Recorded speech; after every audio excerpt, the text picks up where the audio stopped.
If you're interested in learning about a Harlem-based activist and organization with plans for building a network of global independent Black companies and a Black-ruled nation in Africa, then my Marcus Garvey and the UNIA Black History Chart Part 2 is for you. Hi, and thank you for tuning in to Noir Histoire. I'm Natasha, and in this episode, I'll be sharing the second part of what I've learned about Marcus Garvey and the UNIA. Born on August 17, 1887, died on June 10, 1940, notable activist and entrepreneur, nationality, Jamaican.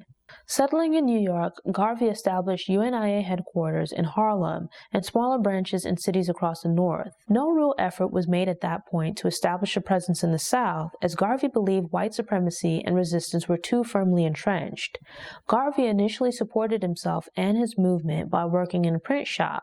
A charismatic orator, he gave a speech at New York's St. Mark's Church to launch a 38-city speaking tour. The next few years would see a flurry of activity from Garvey and the UNIA. Publication of the Negro World newspaper began, an auditorium was purchased in Harlem, and plans were developed for manufacturing factories, not to mention the establishment of restaurants, grocery stores, laundries, a hotel, and a printing company. Most notably was the Black Star Line, a shipping company for which the UNIA sold stock, intending to establish independent trade between Africa and the various countries of the Black diaspora. In 1920, Garvey and the UNIA held an international convention at Madison Square Garden that attracted delegations from 25 countries. Before a crowd of 25,000 attendees, Garvey read the Declaration of Rights of the Negro people of the world.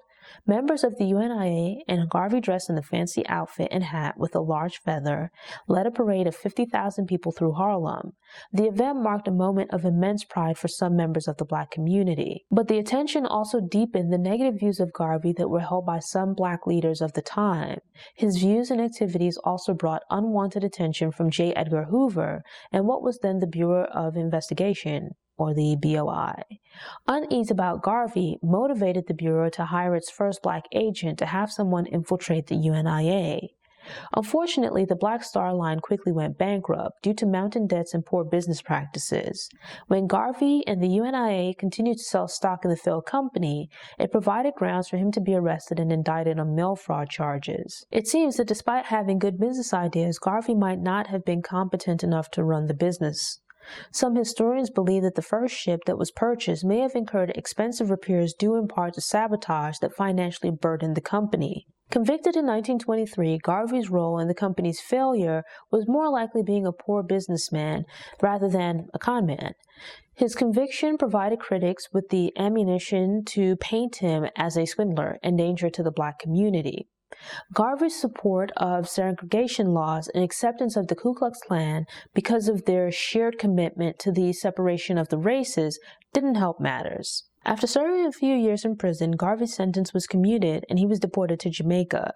Continuing his political activism, Garvey founded Jamaica's first modern political party, the People's Political Party. The combination of his conviction and other factors led to the UNIA losing influence and fading away in America. His collaboration with white supremacists on plans to have the government pay to deport Black Americans to Liberia further decreased support from the Black community. Garvey spent the last years of his life living and working in London, where he suffered 2 strokes that ended his life. Because England was in the midst of World War II, his body was not returned to Jamaica until 1964, when he was buried in Kingston at the Marcus Garvey Memorial in National Heroes Park. Twice married and once divorced, Marcus Garvey was survived by his second wife and their 2 sons. Thanks for tuning in. Show notes and sources are available on the Noir Histoire website via the link in the episode description. If you enjoyed this episode and want more, check out my Black History Shorts playlist.